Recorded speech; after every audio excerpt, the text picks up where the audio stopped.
You're listening to Thursday Night AMP on the Angry Marks Podcast Network.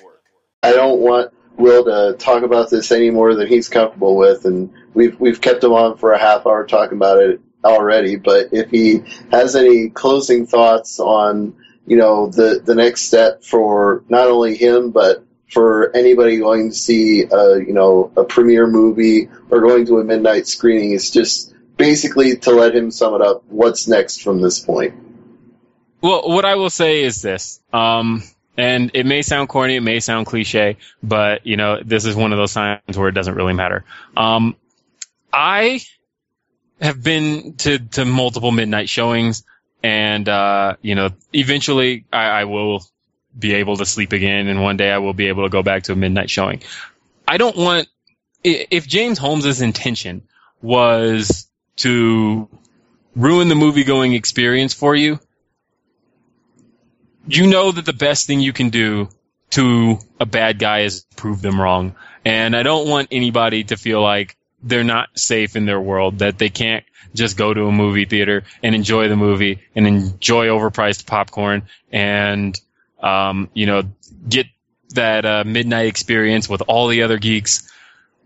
If you're enthusiastic about one of the movies coming out this year, I know I just thought about something. I'm a massive Bond fan as well, and Skyfall comes out this year. I'm hoping I'm able to do it.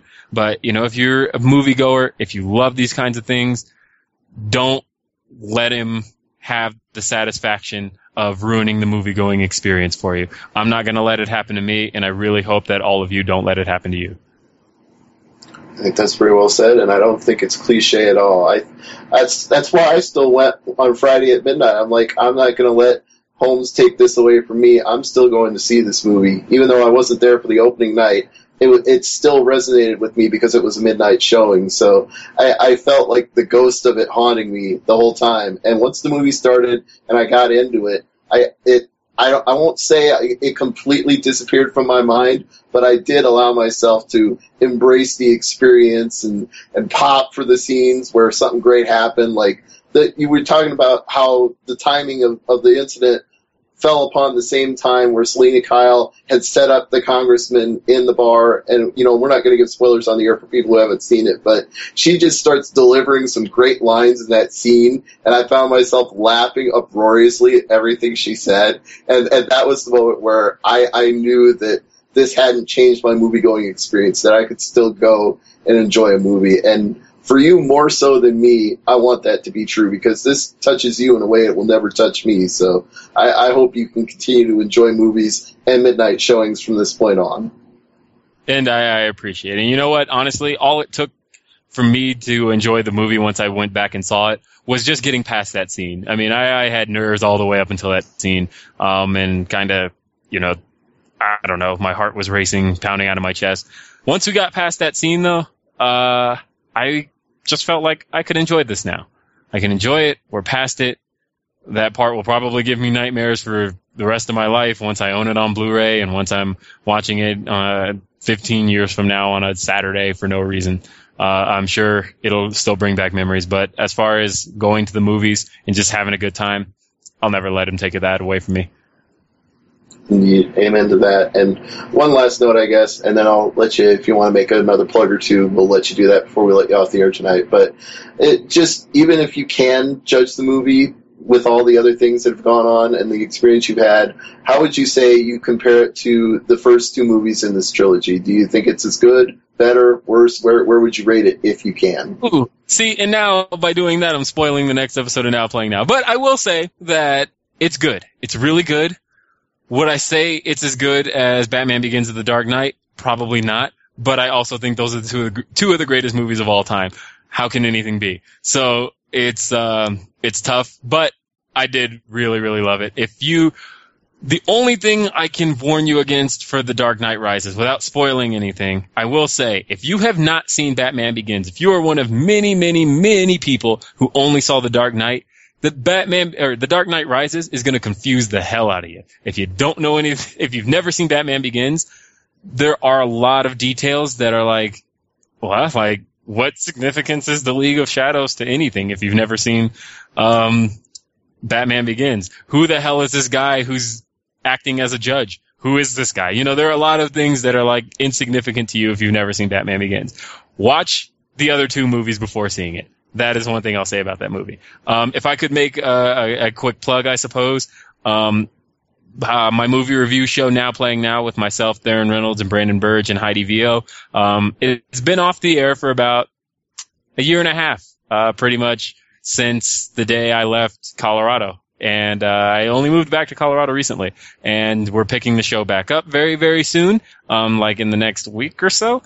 So if you, the first episode we're doing, I just officially announced on Twitter about 2 hours ago, is the Summer Superhero Showdown. It will be Now Playing Now's first episode of 2012, and we will be taking a look at the Avengers, The Dark Knight Rises, and The Amazing Spider-Man. If you have any thoughts on any of these movies, I want you to actually, for those who haven't seen Now Playing Now, it is actually a video show. We do want people's thoughts. We're kind of going the tout route with it, except not using tout because tout blows. But if you, if you've got a camera and you want to be on and share your thoughts as to which movie was better, which you liked better, we want your 90-second video clips. So if you could find a way to upload them, whether you use Dropbox, whether you use, I guess Mega Upload's not there anymore, but you send it any type of way to upload a video file. We want your thoughts on all three movies and which you thought was best. Send them to nowplayingnow@fanoff.com, and we will play them on the show. So 90-second video. We want your reviews on all three movies of the Summer Superhero Showdown on Now Playing Now.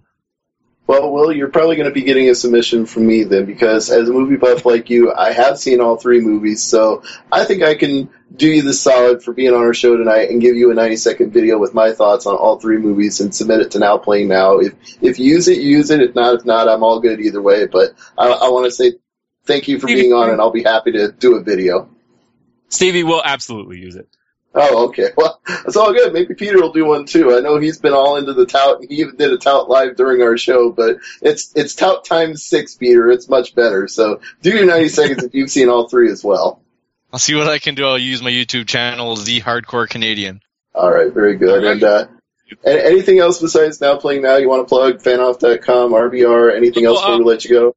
I've been doing RBR Weekly Wrestling Talk over 7 years now. It's hard to believe, but 7 years, still going strong. We were one of the first wrestling podcasts, and we're still going strong. We're still one of the oldest lasting. RBRWrestling.com. We're still live every Saturday at 8 p.m. Eastern, 5 p.m. Pacific. The Sound Off on Fanoff.com is where we broadcast live. We also podcast. You can find us on iTunes. You can find us on Stitcher. You can find us any way that there's, we're even still on the old podcast networks. I think some people still use Odeo for some reason. And I think there's even the album art they have on Odeo for us is like me, Michael Z, Anthony Scatz, and Nick Marsico. But if you you can listen to us any one of those ways. We've been doing it 7 years. We're still going strong. It's RBR. It is the Fatal Four Funhouse, as I like to call it.